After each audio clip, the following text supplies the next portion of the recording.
प्यारे बच्चों, स्वागत है आपका आपके अपने परिवार भारतवर्ष क्लासेस में। तो प्यारे बच्चों, 29 जून 2024 को क्लास 5 का मैथ का वीकली टेस्ट होगा और इस वीडियो में हम आपके वीकली टेस्ट में आने वाले प्रश्नों को करेंगे। Very very very important viral प्रश्न को करेंगे। तो चलिए बच्चे स्टार्ट करते हैं। सबसे पहले आप लोगों को यह ध्यान रखिए कि यह मैथ का सेट 3 है। इसके पहले मैंने आपको सेट 1 एवं सेट 2 में very very very important questions भी दिए हैं, तो आप उन सेट्स को देख लीजिएगा। चलिए बच्चे स्टार्ट करते हैं। आप लोग भारतवर्ष क्लासेस पर नए हो तो सब्सक्राइब कीजिएगा और वीडियो को लाइक कर देंगे। पहला प्रश्न दे रखा है, भारतीय मुद्रा की सबसे छोटी इकाई क्या है। अब यहाँ पे आपको समझना है मुद्रा क्या है। तो बच्चा, जिससे हम सामान को खरीदते हैं और जिसके लिए हम सामान को बेचते हैं वह मुद्रा होती है। सामान को हम किससे खरीदते हैं, किसी भी चीज़ को खरीदना तो उसके लिए हम क्या करते हैं, दुकानदार को क्या देते हैं, रुपए देते हैं। तो अलग अलग देशों में अलग अलग रुपए होता है, अलग अलग चीज़ें होती है, उसको हम लोग मुद्रा बोलते हैं। जैसे भारत में हम लोग देते हैं उसको हम लोग बोलते हैं रुपया, लेकिन अमेरिका में डॉलर होता है। अलग अलग देशों में अलग अलग मुद्रा का नाम होता है। भारत में से हम रुपया बोलते हैं। सही उत्तर ए होगा, रुपया। फिर देखिए, पहला के बाद फिर से पहला है तो आप इसे दूसरा मान कर चलिए। दूसरा प्रश्न है, 9 रुपये में कितने पैसे के बराबर होते हैं। 100, 200, 900 या 9000। देखिए, 1 रुपये में होते हैं 100 पैसा। कितना होता है, 100 पैसा होता है। 9 रुपये है तो आप यहाँ पे देख रहे होगे कि सर 1 है तो 1 के पीछे 2 जीरो लगा दिए, पैसा हो गया। 9 रुपये है तो 9 लिखेंगे सर, उसके पीछे 2 जीरो लगा देंगे, पैसा हो गया। यानी 1 रुपये में 100 पैसा, 9 रुपये में 900 पैसा। 900 दे रखा है ऑप्शन नंबर सी में। तो दूसरे प्रश्न का सही उत्तर सी होगा। तीसरा प्रश्न, निम्न में से कितने रुपए का नोट नहीं होता है। हम सभी जानते हैं कि लेन देन के लिए हम रुपए के रूप में नोट देते हैं। तो कितने रुपए का नोट होता है बताइए। 5 रुपये का नोट होता है, 10 रुपये का नोट होता है, 20 रुपये का होता है, 50 रुपये का होता है, 100 रुपये का होता है, 500 रुपये का होता है। ठीक है, यहाँ पर आपको ध्यान देना है कि 30 रुपये का नोट नहीं होता है। 30 रुपये का नोट आपने देखा है क्या, नहीं होता है सर। सही उत्तर सी होगा, 30 रुपये। तीसरा प्रश्न यहाँ पे चौथा होगा, निम्न में से कितने रुपए का सिक्का नहीं होता है। सिक्कों की भी बात कर लें तो कितने रुपए का सिक्का नहीं होता है। 1 रुपये का सिक्का होता है, 2 रुपये का सिक्का होता है, 5 रुपये का, 10 रुपये का, 20 रुपये का सिक्का होता है। लेकिन यहाँ पर 3 रुपये का सिक्का नहीं होता है। 3 रुपये, 4 रुपये, 6 रुपये, 7 रुपये, 8 रुपये, 9 रुपये का सिक्का नहीं होता है। सही उत्तर सी होगा, 3। चौथा प्रश्न, निम्न में से कितने रुपए का नोट अब प्रचलन में नहीं है। यहाँ पर 4 नोटों का लिख रखा है, कितने रुपए का नोट जो है वह अब प्रचलन में नहीं है।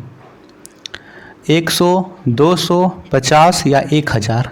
देखिए, पहले 1000 का भी नोट चलता था, लेकिन अब जब से नोटबंदी हुई है तब से यहाँ पर 1 रुपये का नोट जो है वो यहाँ पे 1000 रुपये का जो नोट है वो नहीं चलता है। 1000 रुपये का नोट नहीं चलता है। 2000 रुपये का भी नोट बंद हो गया है। पांचवा प्रश्न, 20,105 पैसे कितने रुपए के बराबर है। देखिए, पैसे को रुपए में बदलना होगा तो आप इसे 100 से भाग दीजिएगा। 20,105 है ना, 100 से भाग देंगे तो नीचे में 2 जीरो आएगा, तो नीचे का 2 जीरो के बाद यहाँ पर दशमलव लग जाएगा। चलिए हटा दीजिए जीरो, यहाँ पर लिख देंगे 201 रुपये 5 पैसे। 201, 20105। यहाँ पे कोई भी ऑप्शन नहीं दे रखा है, यहाँ पर 1 रहता तब होता। इसमें इसका सही उत्तर होगा 20105। छठा प्रश्न, यदि 5 रुपये में 1 कलम मिलता है तो 20 कलमों का मूल्य कितना होगा। 5 रुपये में 1 कलम, बात समझिए, 5 रुपये में आपको 1 कलम मिल रहा है तो 20 रुपये देंगे तो कितना कलम मिलेगा। 4 कलम। किस प्रकार की है सर, 5 कलम का मूल्य है 1 रुपये। ठीक है, यानी 1 कलम का मूल्य है 5 रुपये, तो 1/5 होगा। 20 कलमों का मूल्य तो गुना कर देंगे 20 से, 5 का पहाड़ा में 4 बार में कट जाएगा, 5 के 20।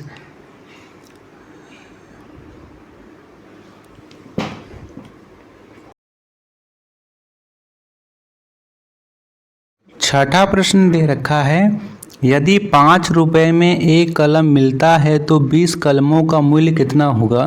बहुत ही आसान सा प्रश्न है। एक कलम का मूल्य है 5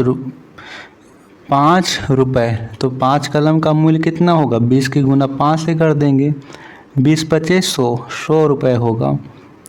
सातवां प्रश्न, हमें जोड़ना है 80.25 रुपये, 80 रुपये 25 पैसे, 225 रुपये और 50 पैसे को जोड़ना है।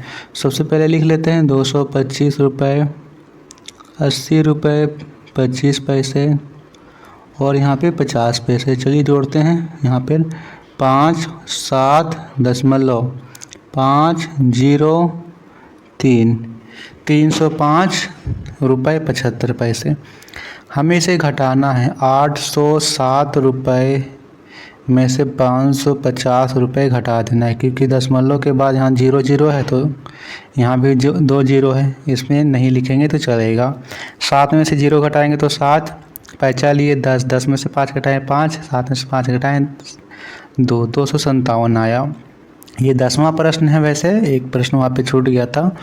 यदि 350 रुपये में 10 कॉपियाँ मिलती है तो एक कॉपी का मूल्य कितना होगा। देखिए 350 रुपये में 10 कॉपी मिल रही है तो एक कॉपी का मूल्य पूछ रखा है। 350 को भाग कर दीजिए 10 से, कितना आ गया 35 रुपये होगा। तो इस प्रकार से बच्चा आपको प्रश्न वहाँ पे करना है। आराम से कीजिएगा, बिल्कुल भी गड़बड़ाइएगा नहीं। बहुत बहुत आपको बेस्ट ऑफ लक आपके वीकली टेस्ट के लिए। आप एक भी नंबर नहीं छोड़िएगा बच्चा, क्योंकि ये वीकली टेस्ट आपके लिए बहुत ज़्यादा इम्पोर्टेंट हो जाता है। थैंक यू बच्चा। यदि आप नए हो तो सब्सक्राइब कीजिएगा। इसका PDF वगैरह हमारे व्हाट्सएप ग्रुप पर मिलेगा। व्हाट्सएप ग्रुप का लिंक डिस्क्रिप्शन में है। Thank you.